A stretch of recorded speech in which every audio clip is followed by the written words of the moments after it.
Pemirsa, jelang pernikahannya yang akan digelar pada Februari mendatang, pasangan Melanie Putria dan Aldiko Sapardan tengah disibukkan dengan persiapan pernikahan. Beberapa waktu lalu, Melanie menemani calon suaminya fitting baju untuk acara pernikahan mereka nanti. Keren banget, karena dari awal kami inginnya memang warna birunya kayak gini persis. Ini untuk resepsi, insya Allah akan dipakai saat resepsi nanti.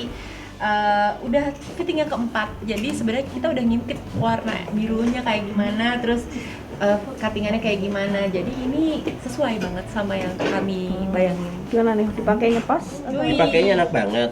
Jadi ini yang saya cobain adalah jas luarnya aja, karena nanti dalamnya akan ada, saya pakai kemeja. Oh iya. Saya pakai kemeja putih, sama ada vestnya abu-abu. Kemudian ini ada dasinya warnanya tonnya mungkin lebih muda daripada warna jasnya ya. Tapi yang jasnya nanti kayak gini berdua. Jadi kalau akad kan memang ya sebenarnya lebih yang umum ya, model kayak gini, model yang semacam kayak beskap. Cuman ini warnanya pemilihan kita. Kita pengennya yang kayak broken white sama ada hiasan-hiasan pahit-pahit di sini. Cuma nanti mungkin di bawahnya sini kita tambahin sesamping songket gitu. Songket sesamping gitu buat nambahin aksen aja sih. Walaupun memang kita nggak pengen terlalu kelihatannya seperti tradisional banget, yang nasional aja sifatnya pengennya. Tapi karena aku pengen ada sentuhan songketnya, karena aku dari Sumatera Barat, jadi pengen ada touch of songket, touch of Sumatera lah. Jadi aku pakai songket, nanti pakai kebaya juga, meskipun bawahnya ada sesampingnya gitu.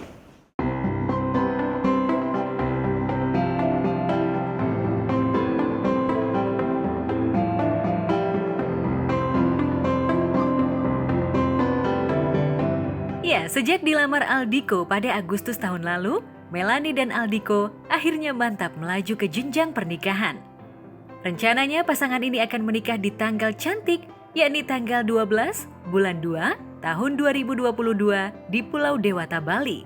Lantas, apa yang membuat Melanie dan Aldiko memilih Bali sebagai tempat pernikahan mereka? Benarkah Melanie dan Aldiko akan menggelar pesta pernikahan yang megah? Acara sih insya Allah akan kami adakan itu bareng ya dalam satu hari, akad dan resepsi itu di tanggal 12 Februari di Bali lah pokoknya. Kenapa di Bali? Kenapa di Bali? Karena itu suatu tempat yang emang kita suka banget ya sebenarnya. Bali itu aku sama Mel juga beberapa kali pergi bareng ke sana.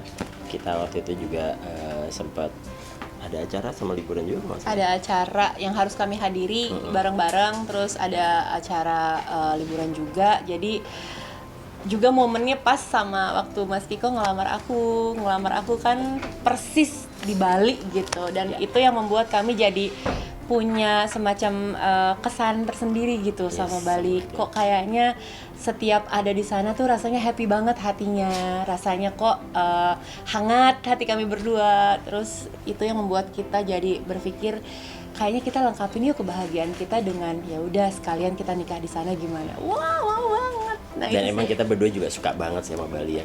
Mungkin lebih intimate ya. Jadi undangannya juga saudara dan teman-teman terdekat. Karena juga kita kan karena prokes juga kita nggak bisa ngundang banyak orang, jadi mungkin lebih ke private party di situ nanti.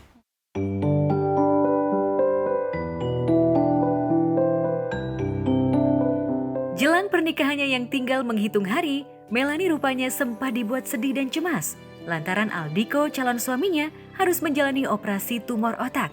Sebagai calon istri yang baik, Melanie berusaha tegar saat mengetahui jika Aldiko mengidap tumor otak di saat keduanya tengah mempersiapkan pernikahannya. Lantas seperti apa kondisi Aldiko pasca menjalani operasi tumor otak? Benarkah pasca operasi, Aldiko masih harus menjalani terapi? Oke, kalau kondisi saya sih udah kembali beraktivitas, udah praktek, udah operasi juga, saya maksudnya udah ngoperasi orang ya. Cuman kalau misalnya kondisi kayaknya belum pulih 100%, mungkin sekitar 80-90%. Ya itu sih paling. Karena kan operasi yang dilakukan juga bukan operasi kecil ya, bukan operasi ringan gitu. Jadi pasti waktu atau durasi pemulihannya juga membutuhkan proses yang lebih panjang gitu. Dan ini yang dirasain sih sama Mas Kiko gitu. Walaupun kita excited banget sama pernikahan, yang menakjubkan sih adalah kekuatan dari Allah ya untuk kita berdua untuk bisa ngelewatin ini, karena aku dan Mas Kiko tahu kabar mengenai sakitnya itu kan bener-bener pas menjelang pernikahan. Itu bukan hal yang gampang buat kami berdua untuk menghadapi dengan tegar kayak gini, udah melewati proses yang lumayan berat gitu. Dan bersyukur sampai sekarang sih masih dikasih kesehatan, dikasih kemudahan buat pulih walaupun belum 100%. Ya minta didoain aja sama teman-teman juga, mudah-mudahan di hari H nanti udah pulih, udah lebih excited lagi juga. Sebenarnya kalau untuk pasca pengambilan tumornya sendiri, harusnya sih karena itu termasuk jinak, mudah-mudahan diharapkan tidak muncul lagi. Karena memang ada kemungkinan dia untuk residif atau muncul lagi itu bisa. Cuman kan nanti akan ada pemeriksaan lanjutan berkala lah, yaitu MRI kepala. Itu harus dilakukan mungkin sampai 3-5 tahun kalau kata dokternya.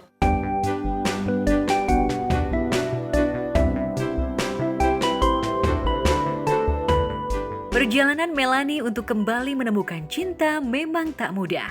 Apalagi Melanie pernah mengalami kegagalan dalam pernikahannya.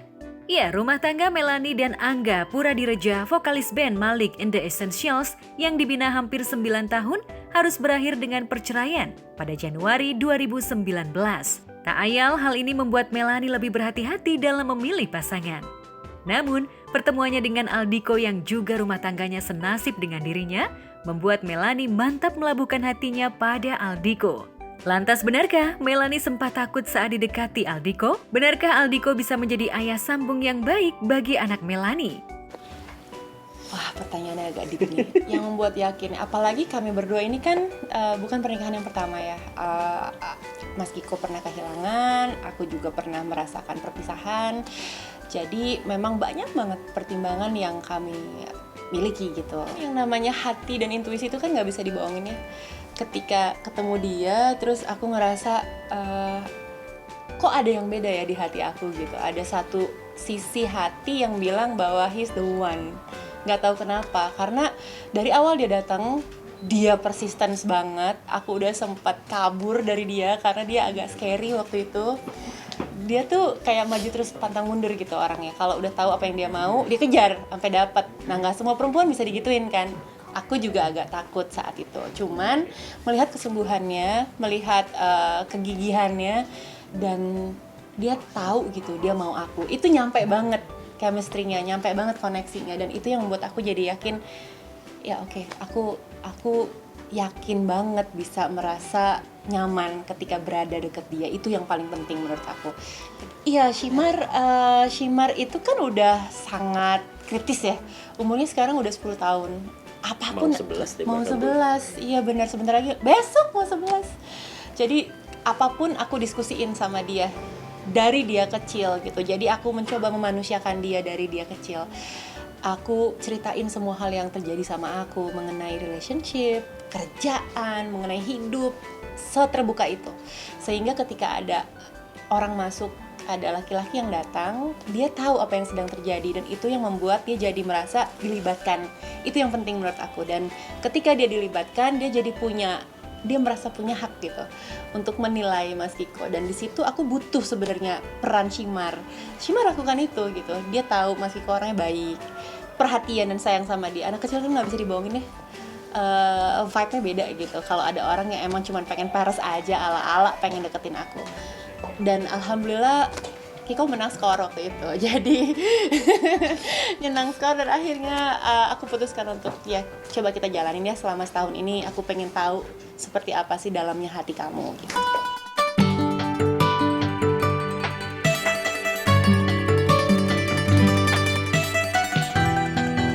Meski akan kembali membina rumah tangga, namun hubungan Melanie dengan Angga mantan suaminya tetap terjalin baik demi putra sematawayang mereka. Lantas benarkah Melanie dan Aldiko mengundang Angga ke pernikahan mereka? Diundang, karena dari awal aku deket sama Mas Kiko, aku cerita semua sama Angga. Hubungannya alhamdulillah baik-baik banget sampai hari ini. Kami sama Shimar sama Angga tuh benar-benar deket kayak sahabat gitu, aku dan Angganya. Jadi setiap perkembangan proses kayak kemarin masih kooperasi itu juga aku cerita sama Angga, didoain juga sama dia, mau nikah juga dia support banget.